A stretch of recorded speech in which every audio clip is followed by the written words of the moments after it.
What's going on, you guys? Welcome back to the Neighborhood Podcast. I'm one of the hosts of the podcast. My name is Kyle Dabro. So, in this video, we're going to go over the Game 2 matchup between the Los Angeles Clippers and the Utah Jazz from last night.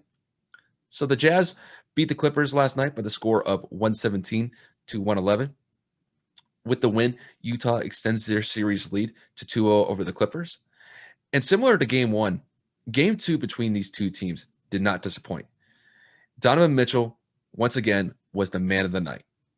Donovan dropped 37 points. He shot over 50% from the field, and he knocked down half of his three-pointers as well.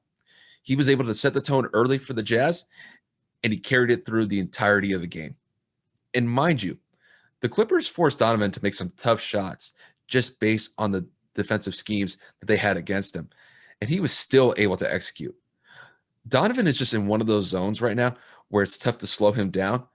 And no matter what the Clippers seem to do defensively against him, he's able to exploit it and execute at the highest of levels.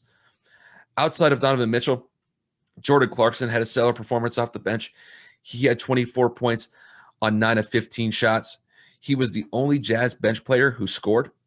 And his performance, he was able to outscore the entire Clippers bench by himself. So he, once again, played well for the Jazz.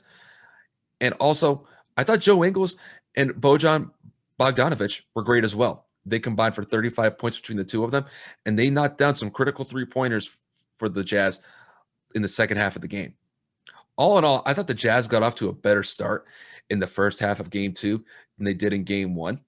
At halftime, they were up 13 points. In Game 1, they were down 13 points. So they definitely made some solid adjustments. And at one point, the Jazz were up 21 points against the Clippers in the second half. With that said, though, the Clippers fought back in the second half. They were able to go on some nice runs. And in the fourth quarter, they came back from that 21-point deficit and took the lead with about 8 to 9 minutes left in the fourth quarter. However, though, with about 6.5 minutes left to go in the fourth quarter, the Jazz proceeded to go on a 14-2 run and essentially put this game out of reach for the Clippers. So when I look at Game 2, I thought both teams played really well. And similar to Game 1, even though that the Clippers lost this game, they had their chances to win this one. Paul George played better than he did in Game 1. He had 27, 10, and 6. Reggie Jackson scored 29 points.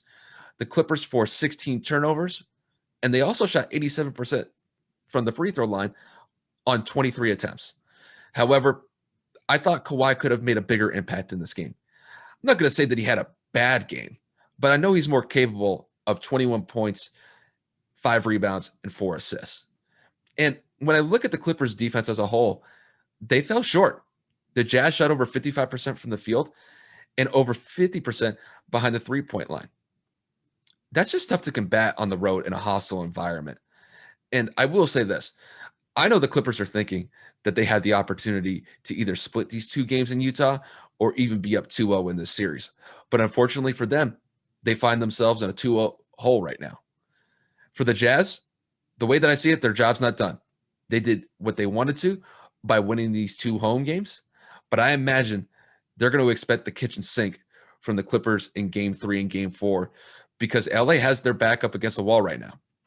So the way that I see it, these next 2 games in LA are critical for the Clippers. These are must-win games for the Clippers.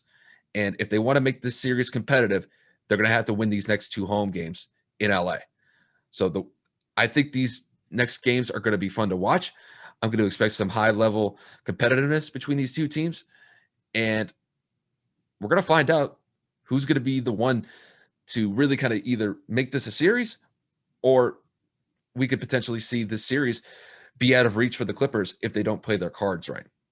So with that said, you guys, that'll wrap up the video from here. If you guys haven't already, please like, comment, and subscribe to the channel.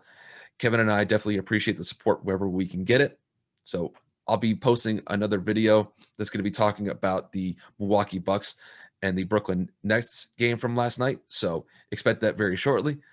With that said, you guys, thanks for tuning in, and I'll see you guys later.